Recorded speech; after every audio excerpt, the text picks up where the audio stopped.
off. I don't know when you were cut off. Okay, we were cut off at the point where I said, well, the Palestinians have already shown you what you need to do. Hello? Are you still there? No, he got cut off again, too. All right. Well, there's a way around this. I'm going to... You can use the telephone. I was thinking of just using the telephone. That would be a good one. Are you still there? Can you hear us now, Ali? No. I'm going to just call him by telephone. Much better. That's what I'll do. What I've found is that it's actually it's not a third world problem. Turns out it's my problem. There's something in my house that drops Skype after 20 minutes or so. So I think you're right. If I just dial this guy, let's see what happens. Just to wrap it up so you're not sitting around listening to me dial people.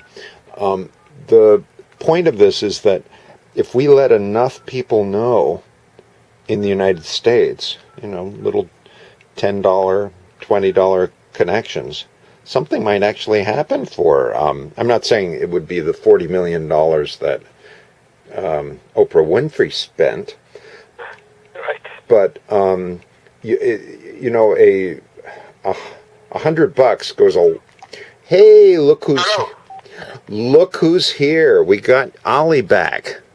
On Skype? Not on Skype. This is on my how you doing, Ollie? Oh, I can hear you. Sure. Let's see if we can. You're very faint? All right. Listen. There you go. Okay, so I was just telling Kumait about your interest in starting a school and how support from the United States could go through a non-profit organization. Exactly. Yeah, something called a 501c3. So I've just recently got approval for this thing. It's called a 501c3. And, here I am, age 53, and I think there's something to the fact that you have to be around long enough to finally figure out, oh, I can do this. And so it's taken me a while to figure it out, but I've set this thing up, and so for the next 20 years, I'm going to be beating the bushes looking for money for little projects like Ali's project. And so, Kumait, you are one of the first people to hear about this. Wonderful. Yeah. Honored. And something I think that Ali is open to is the idea that there are perhaps several different educational philosophies. I don't think, Ali, that you're fixed on exactly what the curriculum should be. Is that correct? Yes, we want something which is new, and also there are people who are, young girls who are fresh and want to teach them a new language, a new thing, and so I'm open to any ideas. Right, it might be Fritz Koch style lecturing, or it might be a computer that teaches the language, or a Facebook connection with some kids to teach English to Somali kids. But my only thing is that there has to be some form of human contact. I am one of these old-fashioned people that believe in a life here. I have, from my work experience, I have what they call, computer-based training, which is a bit more failure here in this part of the world. Because it takes a long time for people to understand, to work on their own and to get knowledge on their own. So, I'm one of these officers that there has to be some sort of human element involved. I hear you. Computer-based teaching, and this, there has to be human-based. Maybe later on, as they grow older, when they are going in their final years, maybe to give them something to do on their own, but at the beginning to have, human contact and human guidance. I hear what you're saying, that despite advances in using computers for teaching through YouTube and different things like that, you see the value of human contact as well. I think I would agree with that entirely. I think that's especially true in the formative years. Once you get to college, it's critical.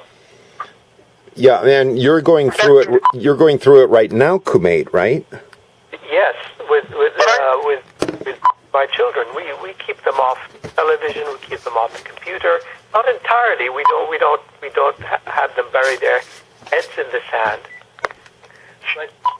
There's no way we can get back on Skype. I know it's hard for you to hear, isn't it? Yeah, especially Mr. from Washington. Well, he's still here, right, Kumait? Yes, I am, but I cannot really understand what Ali is saying. Yeah, I know, because the distortion in my mobile phone is not doing well. I guess what we'll do is we will continue some of this discussion by email, and when I get a better Skype system set up, I will attempt to reconnect. But at least we've had an opportunity today to introduce each other to each other. But Steve, I just want to add one thing before we close, because I just want to say one thing, if you can then paraphrase it to our friend, is that we have also registered a charity organization in the UK and open a bank account in the UK, so whatever fundraising we can do, we will channel everything through London.